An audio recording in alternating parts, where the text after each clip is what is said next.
안녕하세요. 아카데미 성도의 교제를 맡은 김학철 선교사입니다. 저는 이제 1995년 겨울에 중국 집회를 다녀온 적이 있습니다. 집회를 갔다가 한국에 돌아오니까 저를 만나는 모든 사람들이 축하합니다. 축하합니다. 예? 제가 무슨 축하받을 일이 있습니까? 선교사로 간다며요. 예? 제가요? 깜짝 놀랐습니다. 저는 한 번도 선교를 위해서 기도한 적도 없고 생각해 본 적도 없는데 이게 어떻게 된 거야? 제가 나중에 알게 된 건데, 제가 중국에 가기 전에 대덕 수양관에 수양회를 참석을 했을 때 이제 오후에 그룹 교제가 있었습니다. 사역자들 그룹 교제인데 한 20명이 뺑 둘러 앉아서 그룹 교제를 하다가 제가 이제 잠깐 화장실에 갔었습니다.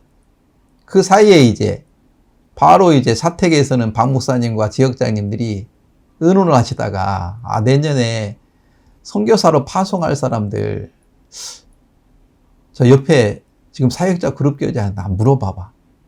누가 자원하는 사람 있는지, 지원하는 사람 있는지. 그래, 그분 지역장님 분 중에 한 분이 이제 우리들 교제하는데 제 자리에 앉은 거예요. 제가 화장실 간 그 자리에. 여러분 가운데 선교를 위해서 기도한 사람이 있습니까? 아무도 손도 안 들고 말도 안 하고 눈치만 보고 있다가 어떤 한 분이 제가 없는 그 사이에 저를 떠미는 거죠. 그 김학철 목사가 선교를 위해서 기도한대요. 그 말을 그대로 믿고 박 목사님한테 말씀을 드렸다는 거죠. 이거 사실도 아닌데 어떻게 그걸 그렇게 말씀하셨지? 바로 이제 제가 다음 차에 수양에 가가지고 목사님한테 이 사실을 얘기해야 되겠다. 그리고 대덕에 도착하자마자 사택에 가서 목사님에게 말씀드려 들어갔습니다. 자네 반갑네. 그래. 자네가 선교를 위해서 기도한다고 그러던데. 예.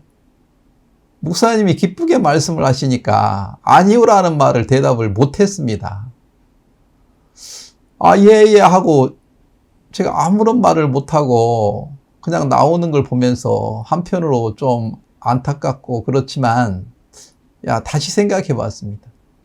이런 일이 선교에서 결정하는 일이 그냥 우연히 결정하는 게 아니고 하나님의 뜻에 의해서 분명한 하나님의 길이 보여준 거야.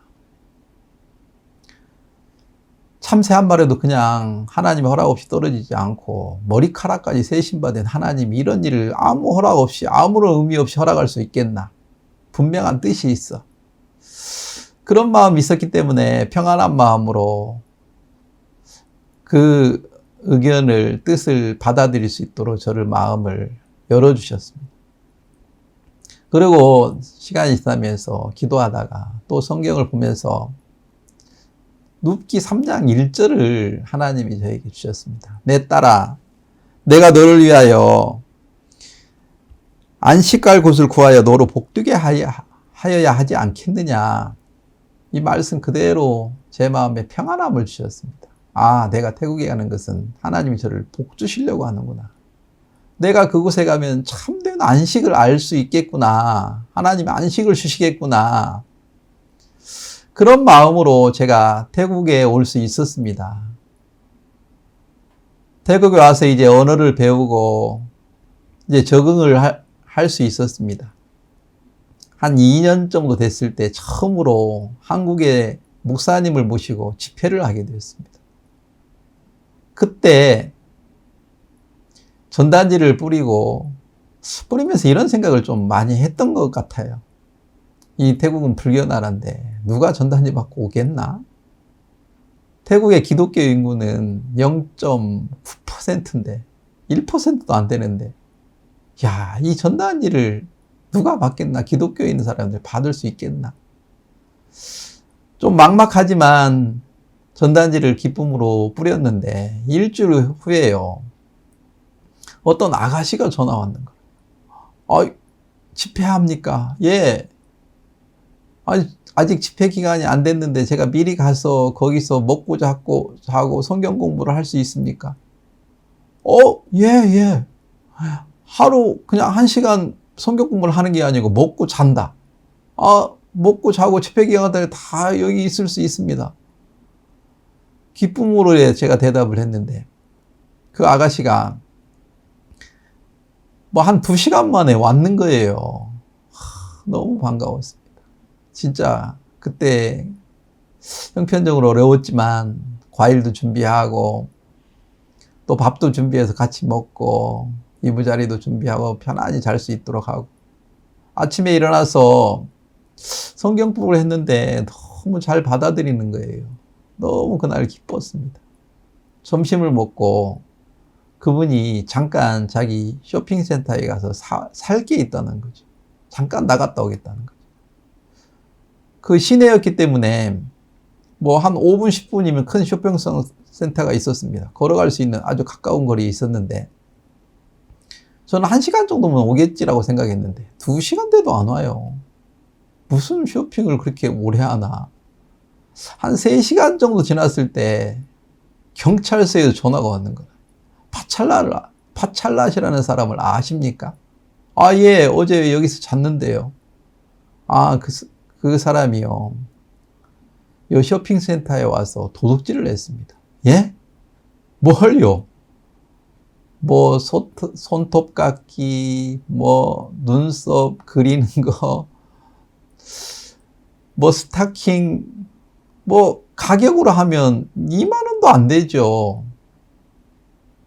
근데 그걸 이제 훔쳐가지고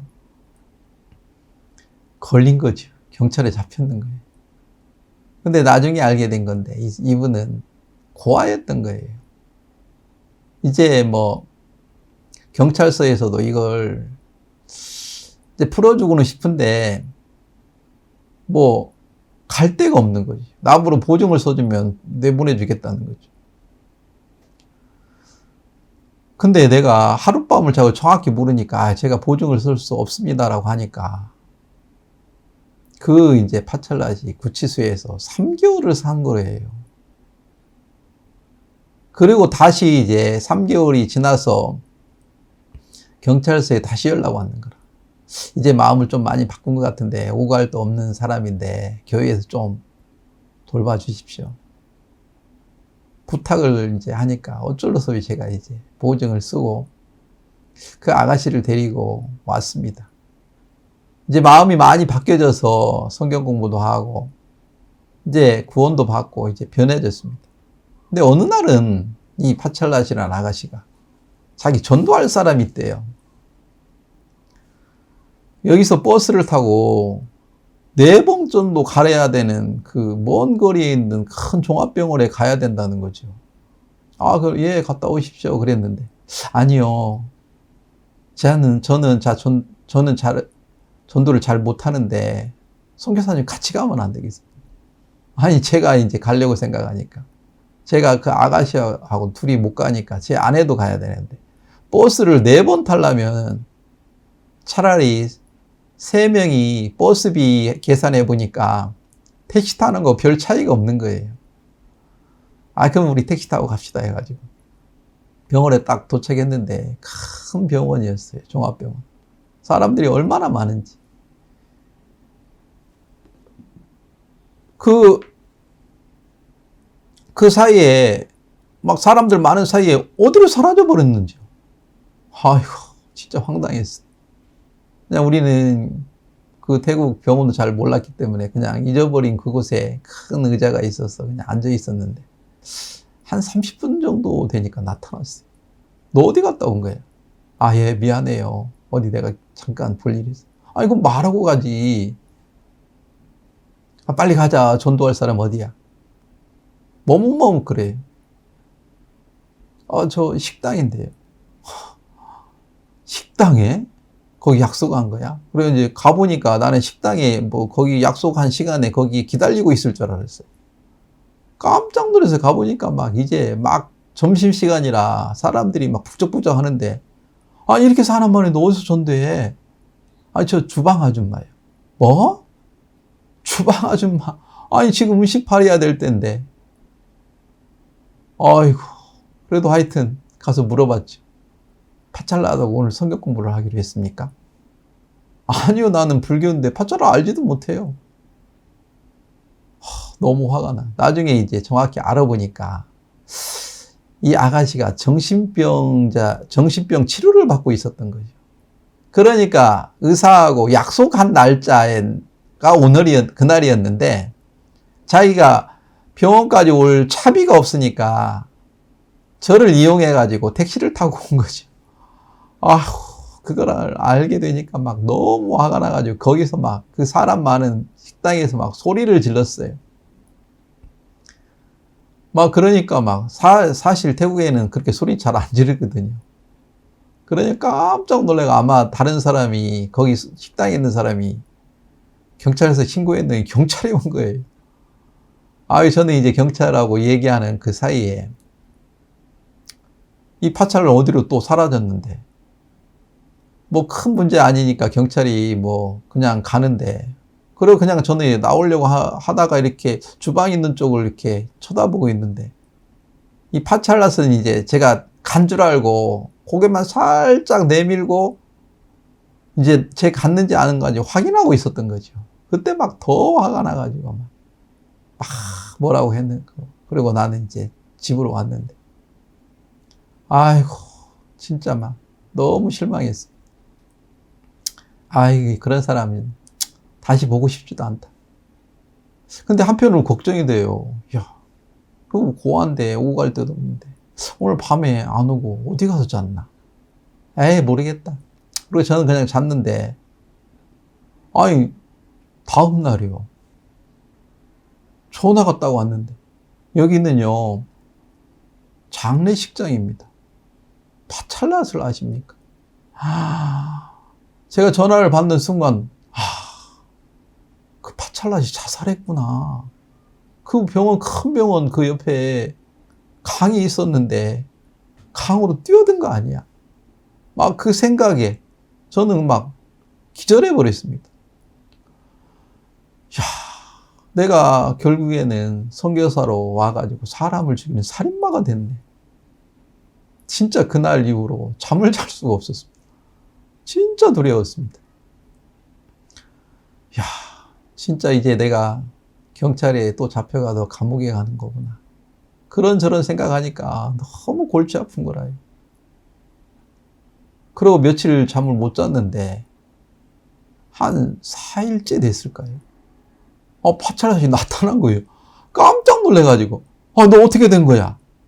너 그때 장례식장에 전화 와가지고 너 그때 나는 죽은 줄 알았는데 그래요. 그때 내가 좀 화가 나가지고 어떤 남자 시켜가지고 선교사님을 좀 애먹이려고 그렇게 전화를 했어요. 진짜 정신병자네. 그래도 어떻게 합니까?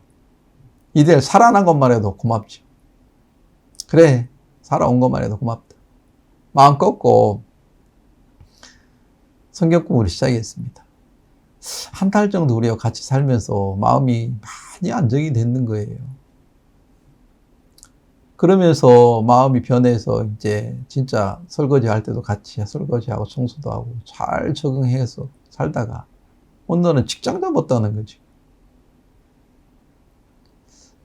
거기서 이제 직장 출퇴근 왔다 갔다 하더라고요. 살만하니까 어디로 사라져 버리는 거라. 그러면 그렇지. 좀 더 해봤자 결국에는 다 살만하면 다 도망가네. 뭐 전도할 필요가 있나. 다음에 집회하는 것이 반갑지 않은 거예요. 근데 한국에서는 또 집회하라는 거죠. 또 전단지를 만들어서 뿌렸습니다. 근데 그때도 역시 어떤 젊은 청년이 전단지를 들고 왔는 거예요. 내가 이 전단지를 삼거리에서 받았는데요.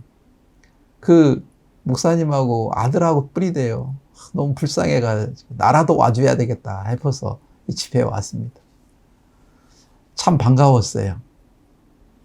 근데 이제 진짜 나중에 알고 보니까 막 화장실에 가서 막 피를 토하고 자기 암이라는 거죠. 강사 목사님도 오셔서 막 그를 위해서 기도하고 복음 전하고 나중에 이제 구원받고 우리 너무 기뻤습니다. 그 역시 요구할 데 없으니까 우리 교회에서 먹고 자고 했었어요. 근데 그때 당시 자매님 한 분도 그 교회에 있었는데 그 청년은 애기라는 청년이었는데 부잣집 아들 같아요. 그때 당시는 핸드폰이 없을 때인데 핸드폰을 들고 다니고 어디 밖에 나가오면은 막 통닭도 사오고 족발도 사오고 맛있는 거 많이 사오는 거예요. 우리 집은요 불상을 파는 가게를 합니다. 우리 아버지가 오래전부터 그런 가게를 했습니다. 그래도 부잣집 아들인지 뭐는 이렇게 돈은 많이 있는 것처럼 행세를 하길래 그리고 부장갑이다. 근데 어느 날은요 집에 갔다 온다고 하더만 온 몸에 핏자국 막 멍든 자국이 있는 거예요. 왜 그러느냐고. 자기가 예수님 믿는다고 얘기했는데 아버지가 자기를 가둬놓고 자기를 때렸다는 거죠. 그래서 막 나올 수가 없어가지고 자기가 이불을 태워가지고 길 가는 그 가게가 길 붙어 있었기 때문에 불이야 하니까 가게 길 가는 사람이 불났다고 막 소리 지르니까 아빠가 들어와가지고 문을 열어준 사이에 자기가 도망 나왔대. 한편으로 진짜 태국에도 복음 때문에 이렇게 핍박받는 사람이 있구나. 너무 감사했어요. 그런데 어느 날은 자기 이제 할머니가 돌아가셨다고. 자기는 중국계인데 가족들이 전세기를 빌려가지고 그 장례를 중국에 가다가 묻는다는 거지, 할머니를. 그리고 중국 갔다 온다는 거지. 그리고 한 일주일 사라져서 안 나오는 거예요. 그리고 나중에 알게 된 건데, 교회에 살고 있던 자매가, 그 형제가 이제 좀 잘생기고 말도 잘하고 부잣집이라고 생각하니까 핸드폰을 자매가 사준 거예요. 그러니까 자매 엄마가, 자기 집으로 영수증이 나오니까 이거, 자기가 쓰는 것도 아니고 딸이 산 건가? 궁금해가지고 영수증을 들고 온 거예요. 그러고 보니까 자매 것도 아니고, 알고 보니까 이 자매가 이 형제를 좀 좋아해가지고 핸드폰 사주고, 돈도 용돈도 주고, 그렇게 이제 뒤에서 자꾸 그렇게 돈을 주었던 거죠. 근데 나중에 이제 이 청년의 주소를 알아가지고 집을 찾아가 보니까, 아이고, 그 아들 그놈은 15년 전에 집 나가가지고 집을 들어온 적이 없어요. 가보니까 집이 거의 쓰러져가는 진짜 가난한 슬럼가에 살고 있는 거예요. 아이고, 이런 사람들 막 전도하고 싶은 마음이 다 사라지는 거예요. 와가지고 우리를 막 거의 사기를 치고 우리를 쏙쏙이는 사람들만 만나니까, 아이고, 전도하는 거 너무 힘들다. 진짜 힘이 푹 빠지는 거죠. 집회 한번 하면 힘이 생겨야 되는데, 집회 끝나고 나면 힘이 쭉 빠지는 거예요. 하여튼 그렇게 처음 집회를 할 때마다 실망을 했을 때가 기억이 납니다. 근데 이제 교회가 이렇게 좀 세워질 수 있었던 건 뭐냐면 2007년도였죠. 글로벌 캠프를 태국에서 처음 할 때, 그때 이제 진행부 목사님들이 그러더라고요. 이번 글로벌 캠프 한국 대학생들만 참석하는 거 말고 태국 대학생들도 한 500명 참석을 시킵시다. 예? 500명이요? 우리는 지금 대학생 한 명밖에 없는데 500명이 참석한다고요? 진짜 상상할 수 없는 숫자였는데, 하나님이 그때 진짜 글로벌 캠프에 500명, 700명 참석할 수 있도록 길을 열어주시더라고요. 너무 기뻤습니다. 그 후로 그렇게 이제 글로벌 캠프를 통해서 처음으로 우리 태국 단기를 파송할 수 있었어요. 3명 일기로 이제 파송을 할 수 있었는데, 그 계기로 대학생들이 많이 연결되는 거예요. 그 중에 제가 이제 생각이 나고 제일 많이 기억이 나는 껍이라는 학생이 있었습니다. 대학교 3학년생이었는데, 그때 2007년도 연결돼가지고 교회를 나오는데, 뭐 어떤 때는 한 달에 한 번 정도 나올 때가 있고, 대학생인데 완전 뭐 머리도 막 진짜 이상하게 깎고 문신하고 거의 술 쳐가지고 오고, 야, 이런 학생도 있나. 그때부터 연결돼가지고 뭐 3학년이니까 1년 더 공부하면 졸업해야 되는데, 3학년이라고 하는데 1년 지나도 2년 지나도 뭐 아직 졸업 못하고, 아니 4년 동안 그 후로 계속 학교를 다니는데 한 달에 한 번, 2달에 한 번씩 교회 나올 정도밖에 안 되는 거예요. 7년 만에 졸업하더라고. 야, 거의 마약 중독, 우울증, 거의 정신병자죠. 그런 학생이 이제 연결돼서 나오는데 2011년도였죠. 그때 다시 이제 글로벌 캠프 태국에서 할 수 있었는데, 한국에서 이런 말을 하는, 진행부에서, 그 트루 스토리를 한국 학생들 것만 하지 말고 태국 대학생들 거 하나 하자고. 근데 할 사람이, 마땅한 사람이 없어요. 근데 우리 스태프들이 그 대학생 하면 어때요?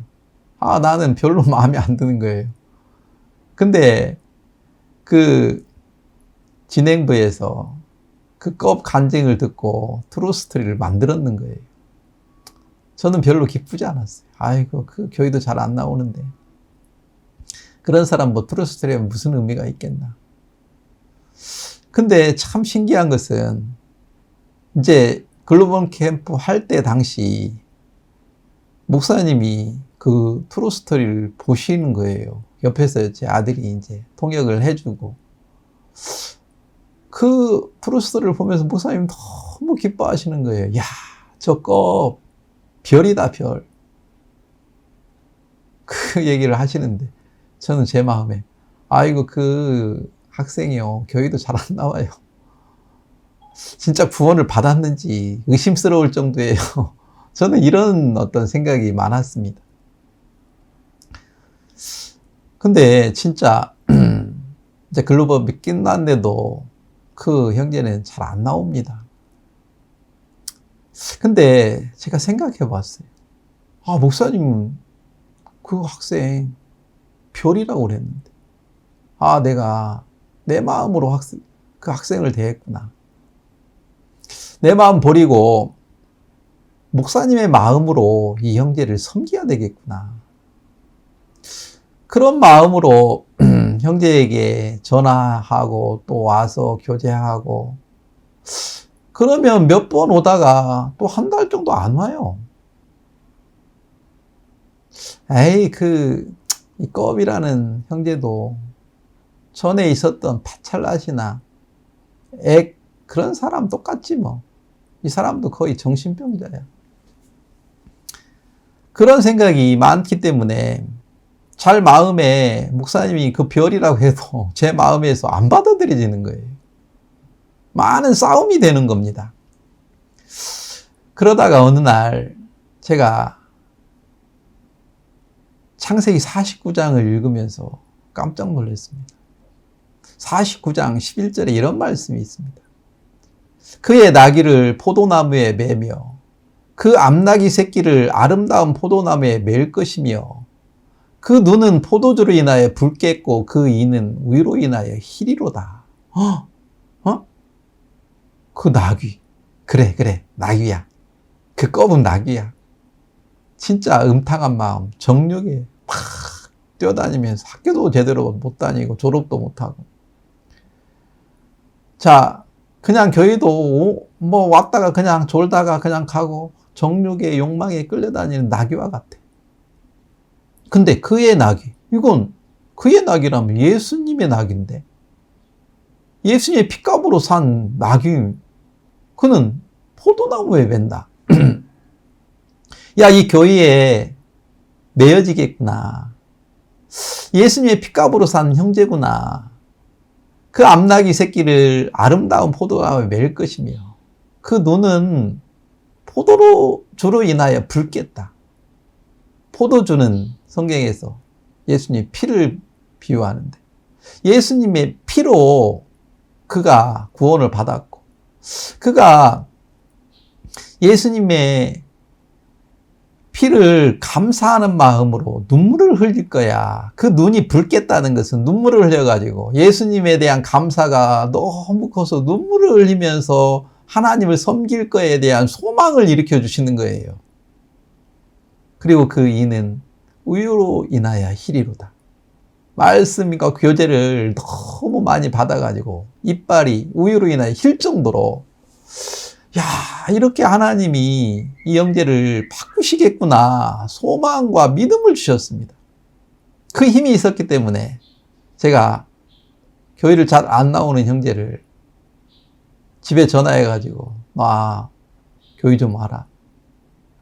그래도 교회 안 옵니다. 제 마음은 뜨거운데 이게 형제에게 잘 전달이 안 되는 거예요. 아무리 전화해도 그냥 술 먹고 마약하고 그냥 돌아다니지 교회를 잘 안 오는 겁니다. 근데 어느 날이었어요. 아버지가 이 아이를, 이 형제를 데리고 왔는 거예요. 나는요, 이 아이를 키우기 위해서 진짜 돈도 많이 쓰고 좋은 학교, 고등학교도 사립고등학교 보내고 진짜 나름대로 열심히 키웠는데 나는 이제 우리 아들을 키울 자신이 없습니다. 당신에게 우리 아들을 맡기겠습니다. 진짜 그분 아버지가 오셔서 눈물을 흘리면서 저한테 아들을 부탁하는 거예요. 야, 진짜 이 형제는 그 아버지가 그렇게 눈물 흘리며 나를 부탁하고 가는데도 별로 반성하는 끼가 없습니다. 하도 이 아버지가 더 이상 못 키워가지고 그때 교회한테 맡기고 교회에 살 수 있도록 했습니다. 그런데도 여전히 시간만 있으면 옥상에 가서 담배 피고 말씀 듣는 거 거의 싫어하고요. 그러다가 한 달 정도 있다 또 도망가요. 그래, 세 달 정도 교회 안 나오네. 어떤 때는, 그러면 그렇지. 파찰하다고 애가고 뭐가 다르겠나. 파찰나 애기나 이런 사람 그렇게 있다가 교회 떠나는데 껍도 그러겠지 이런 관념이 남아있으니까 너무 힘든 거예요. 말씀을 볼 때 또 목사님의 마음을 생각하면 소망이 되고 힘이 생기는데 막상 교제해보면요. 그 순간 좋을 것 같은데 시간 지나면 다 그 말씀이 사라지는 것 같고 전혀 이 형제는 변하지를 않는 거예요. 그 후로 제가 다시 불렀습니다. 야, 형제야. 난 믿음 없어요. 그래, 나는 안 변해요. 그래, 너는 믿음 없지. 난 믿어. 네가 변할 거. 제가 마가복음 5장을 폈습니다. 마가복음 5장에 보니까 거기 군대 귀신 들린 자가 있는데요. 그는 쇠사슬에 매고 묶어 놔도 그걸 다 끊어버리고 어디 가서 사는 귀신 들린 사람이냐면 무덤에 가서 사는 귀신이었어요. 이 형제도 그러는 거라. 그렇게 말씀으로 교제해주고 이끌어줘도 그거 다 끊어버리고 그냥 자기 혼자 마음대로 마약하고 그렇게 살고 있는 그런 학생인데, 야, 그래, 너는 네가 보면 나도 그래, 너 거의 정신병자야. 그래, 왜 저 지금 우울증 약 먹고 있어요? 그래, 너 귀신 들렸지? 그래, 예, 너 귀신 들렸어. 어? 너 진짜 귀신 들린 거 알아? 왜 알아요? 그래, 알았다면 넌 나을 수 있어. 뭐 낫는다고요? 난 못 나아요. 나는 안 돼요. 근데 제가 막 그 형제하고 막 교제하면서 그 형제가 막 바라갑니다. 아이, 나를 더 이상 괴롭히지 말아요. 나는 말씀 듣기 싫고요. 나는 내 마음대로 살아요. 근데 깜짝 놀란 것은 이 마가복음 5장에서요. 이 귀신 들린 자가 어떻게 했느냐면, 진짜 저도 이 말씀을 보면서 깜짝 놀랐습니다. 8절에 이는 예수께서 이미 저에게 이르시기를 더러운 귀신아 그 사람에게 나오라 하셨습니다.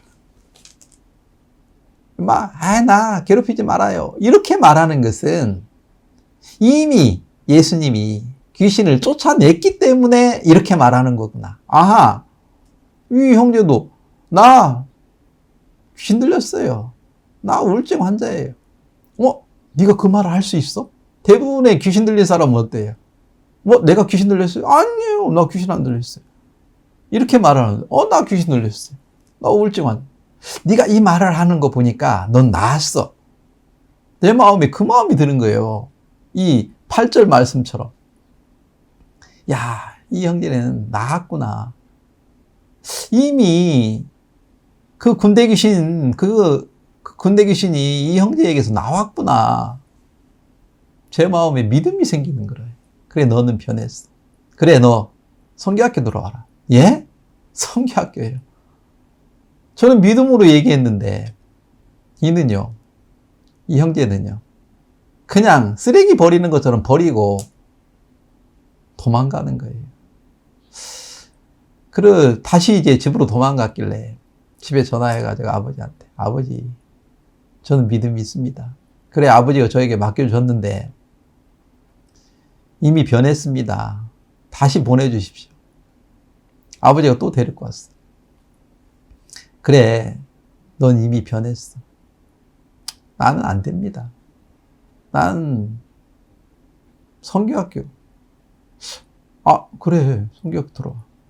진짜 신기하게 그로부터 성교학교 들어와서 1년이 지나가는 거예요. 야, 진짜 말씀대로 일을 한다. 너무 감사했습니다.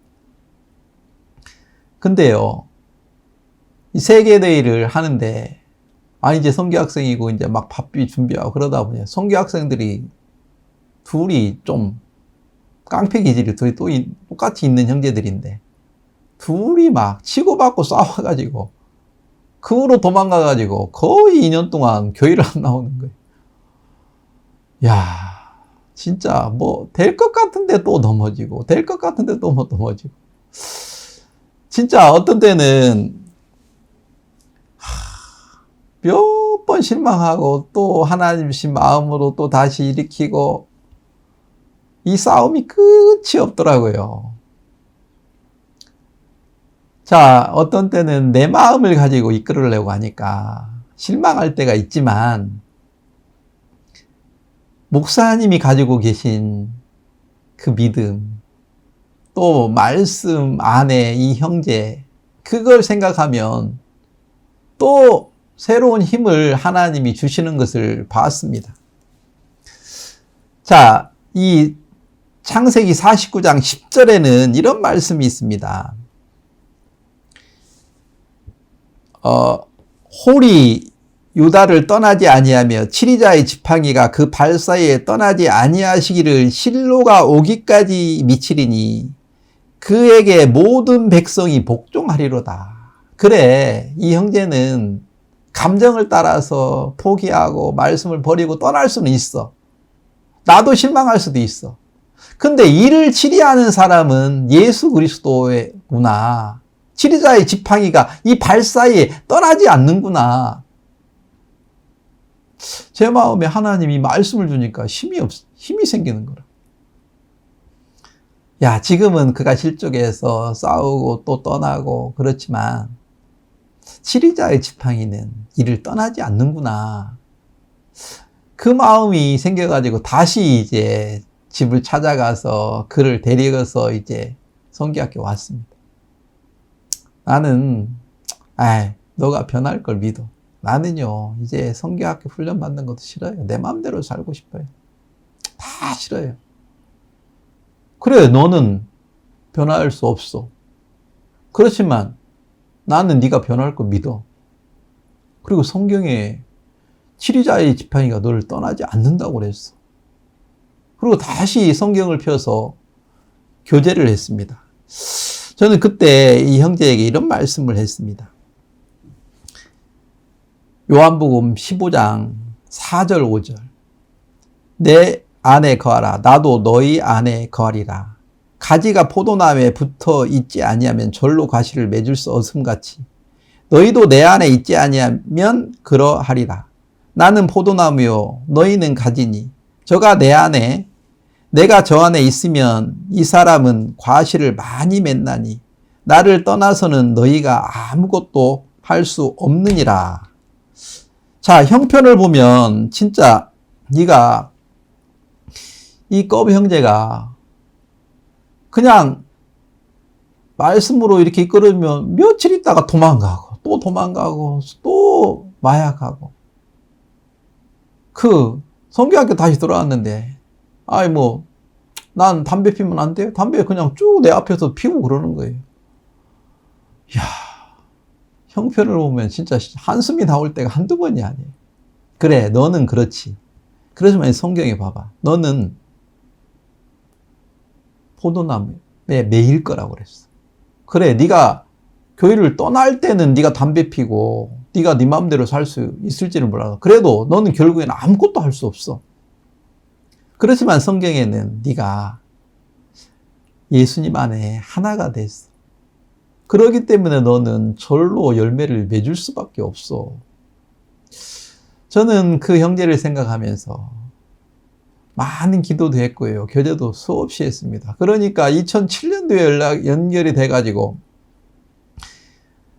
거의 2020년도 그러니까 13년, 14년 동안 싸운 것 같아요. 그렇지만 하나님이 싸우면서 또 믿음을 세워주시고 이끌어주는 걸 보면 너무 신기하기도 합니다. 저는 이런 걸 자주 생각해 볼 때가 있습니다. 풀 한 포기가 자랄 때, 또 그 나무가 자랄 때, 그 밑에 흙에는 많은 미생물들이 살고 있고요. 어떤 진짜 흙이 나쁜 곳에는 풀 한 포기도 못 자라요. 거기는 아무것도 없어요. 아무것도 자랄 수가 없어요. 근데 나무가 잘 자라고 풀이 잘 자라는 땅 밑을 파서 세제곱미터, 가로 1m, 세로 1m, 깊이 1m, 누베라고도 하죠. 거기에는요, 진짜 좋은 땅에는 1누베에 척추동물 한 마리, 다람쥐 같은 한 마리요, 달팽이 100마리, 지렁이 3000마리, 곤충, 더지류, 거미 5000마리, 미생물은 수십억 마리가 있대요.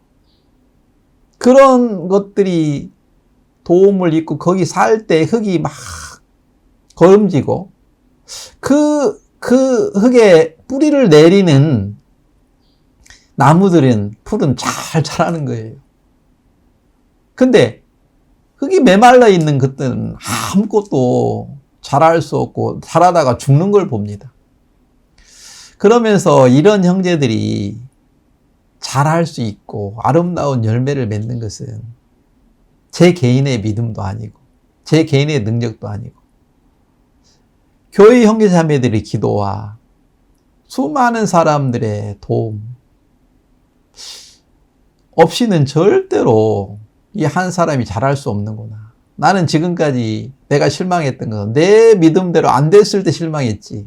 나는 실망할지라도 목사님을 믿음을 갖고 계시고 형제자매들이 기도하고 계시고 하나님이 말씀으로 계속 마음을 두드리고 있고 나무가 자라려면 수없는 비도 맞고 비도 내려주고 햇빛도 쬐어주고 또 밤을 줘서 잠자게 하고 바람도 불게 하고 수없는 도움을 받아서 한 나무가 자라서 열매를 맺는 것처럼 이 한 사람이 자라는 것은 개인의 능력도 아니고 개인의 힘도 아니고 부모의 힘도 아니고 누구의 힘도 아니고 수많은 사람들의 도움을 서로 잊고 자라는 것이지 개인의 능력은 아니다.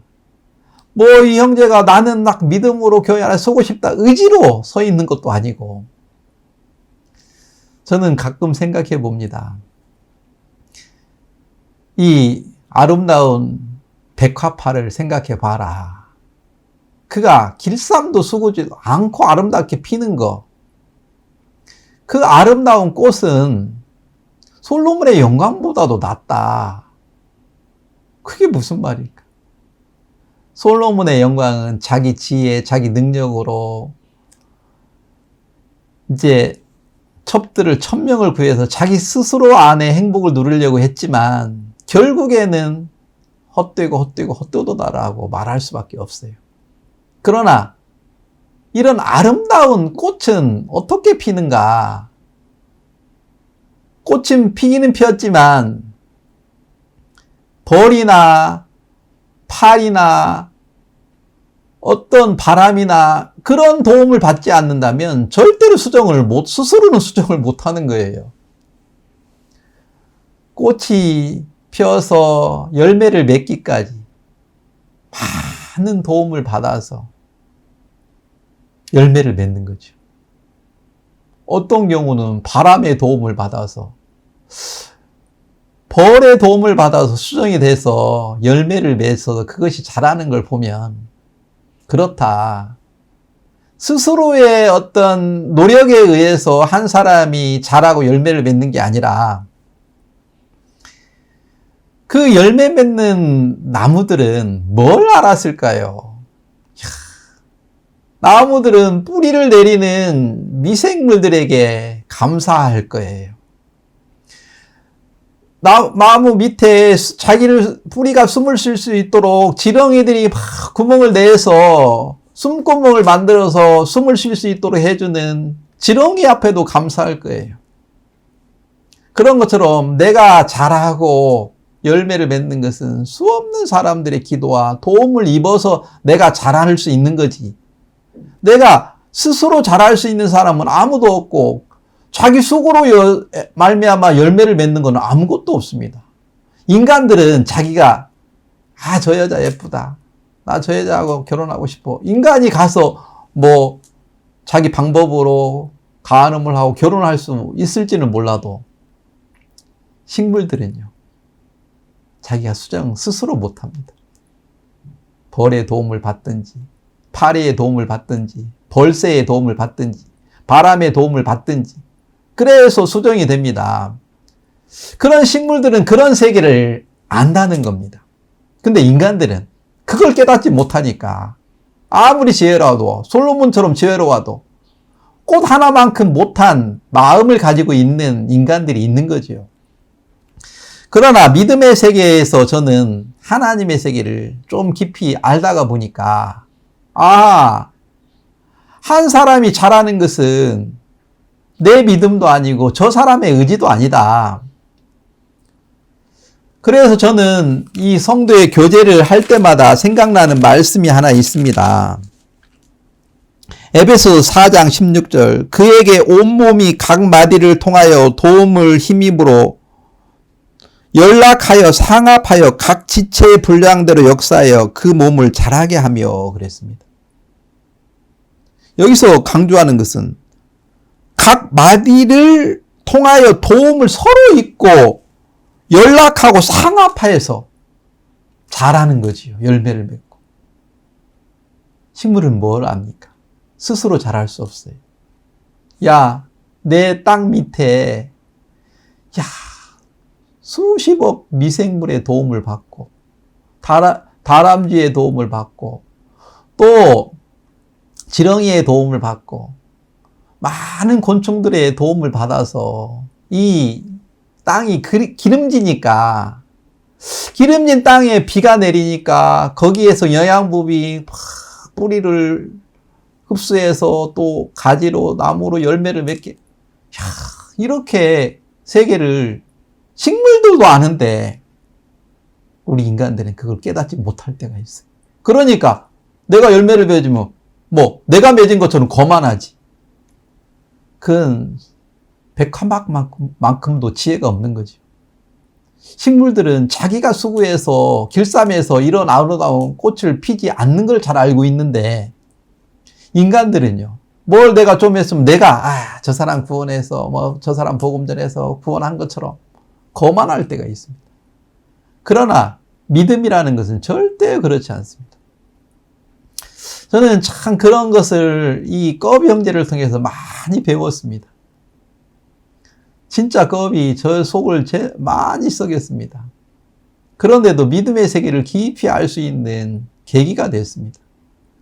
그래서 작년에는 그 형제의 형편을 보면 맨날 도망가 왔다고 담배 피고 그렇지만 제가 너 네 마음 못 잡는 거 보니까 네 스스로 못 잡겠다. 너 좋아하는 자매가 있어. 그래 결혼해. 진짜 형편없는 형제인데 또 자매도 도망갈 것 같은데 자매가 기쁨으로 하겠다는 거죠. 그래서 2년 전에 이제 결혼을 해서 지금은 이제 미얀마 국경지대 거기 라오스하고 삼각지대입니다. 취앙라이라는 곳에 그 지역 사역자로 파송을 했습니다. 진짜 형편을 보면 그가 사역자가 되겠나.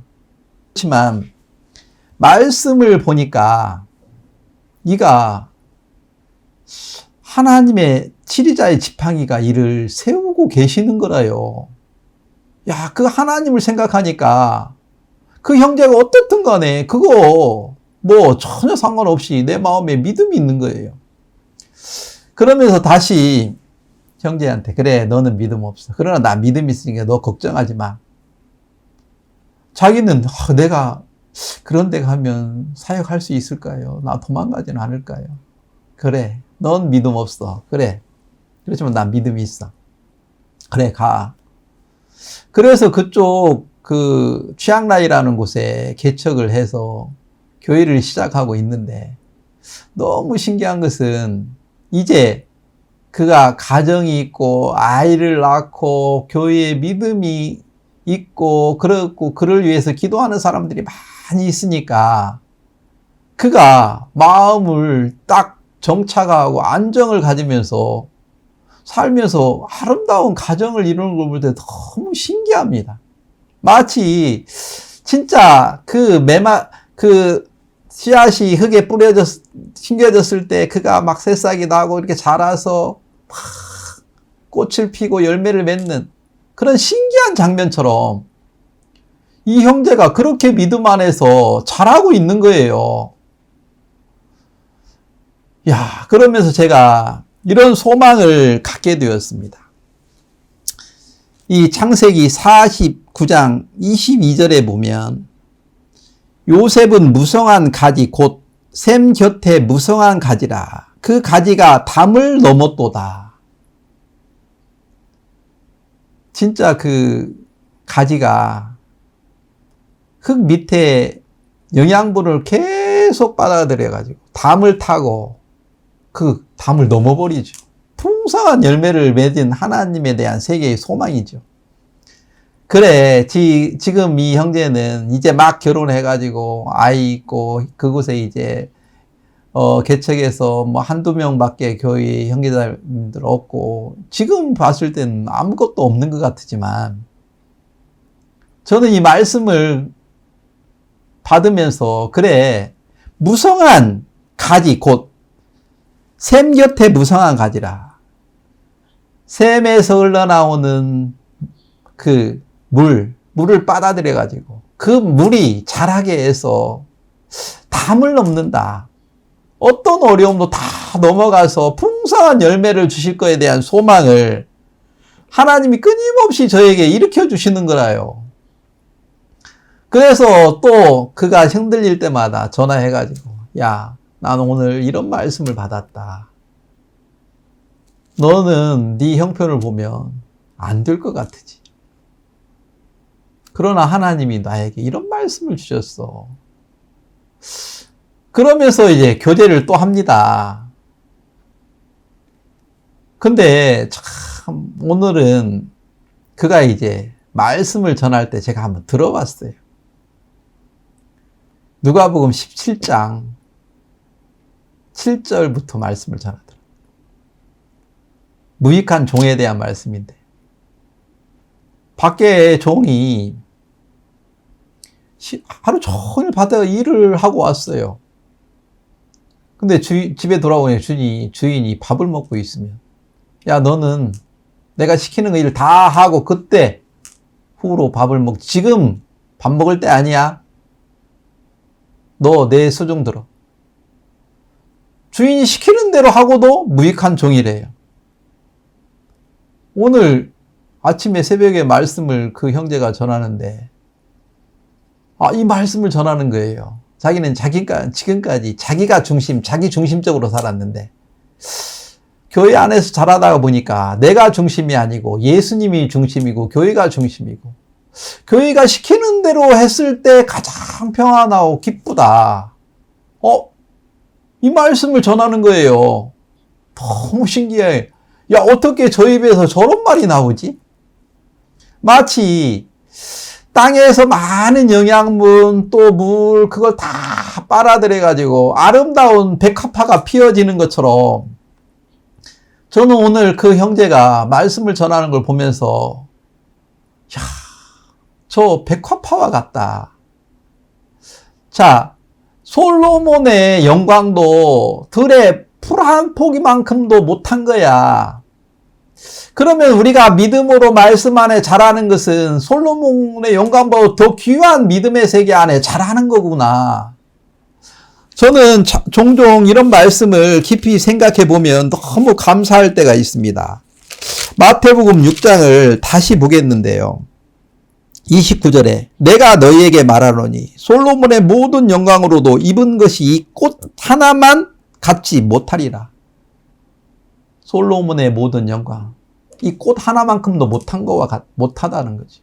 그렇다면 이 꽃 하나는 솔로몬의 영광보다 더 귀한 거고, 내가 교회 안에 믿음을 배우고 목사님의 교제를 받아서 내 마음이 자라고 또 그 마음을 전달해서 그 형제가 자라는 이 세계는요, 솔로몬의 영광보다 더 귀하고 솔로몬의 지혜보다 더 놀라운 지혜고 아름다운 세계가 이 교회 안에 있구나.